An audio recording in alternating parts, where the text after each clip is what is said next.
The U.S. president has once again threatened Iran. In a new tweet, Donald Trump has said Iran is, quote, playing with fire.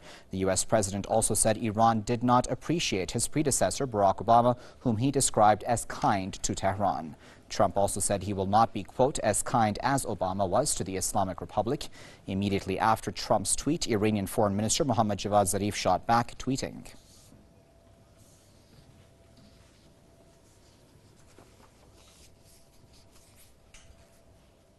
Iran is unmoved by threats. As we derive security from our people, we'll never initiate a war, but we can rely on our means of defense. We will never use our weapons against anyone, except in self-defense. Let us see if any of those who complain can make the same statement.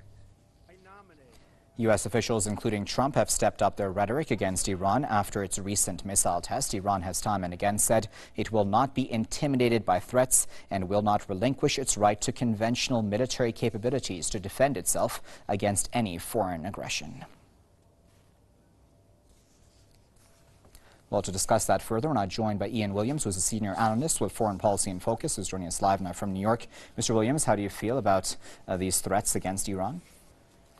It's worrying, but the one thing that's consistent about the Trump administration is its inconsistency. Iran shouldn't be too worried. They've managed, the new administration has managed to alienate some of its best friends in places like Australia. The Norwegian, a former Norwegian foreign minister, the prime minister in fact, was held for an hour at an airport in Texas because he had once visited Iran. They have a talent for annoying everybody else because they live in a sort of Walt Disney world of pure evil, everybody else, and pure good themselves. So they're really not up to sophisticated analysis. And one of the things about diplomacy, one of the prime virtues, is measured silence. And once Donald gets behind his Trump, he's not able to do that. He insulted the Australian Prime Minister. Now he's insulting Iran. And you might remember that earlier in the week, one of the spokesmen was alleged that Iran had attacked a U.S. ship when it was the Houthis in Yemen had attacked the Saudi ship. So they really see the world in very stark black and white. They don't do shades of gray.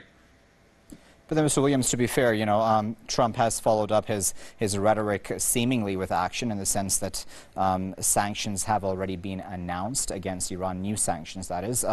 That is a step in that direction, isn't it?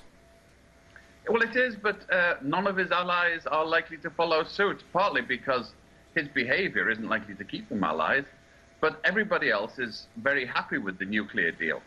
And he's pandering to this Disney-ish caricature of Iran that's sort of half forced by the Israel lobby and half forced by die-hard sort of Cold War warriors who've never forgiven Iran for the hostage crisis. These are the elements that are flipping around, and he's tapping into them and producing pronunciamentos like this without serious thought to the consideration.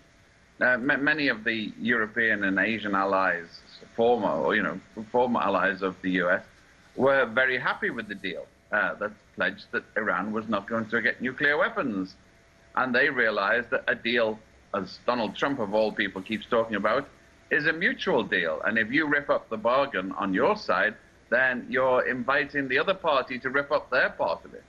So it is getting close to Iran being able to say with impunity, because the U.S. won't get backing from others, that the nuclear deal is off as well. I mean, I hope it doesn't, because the nuclear deal was good in itself. But in the long run, if you sign agreements, you're supposed to keep them if you want the other party.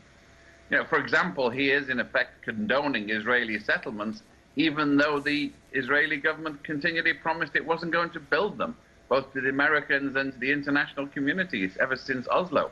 But it carries on building them. And do we hear from Trump that he's going to visit retribution on them in any way?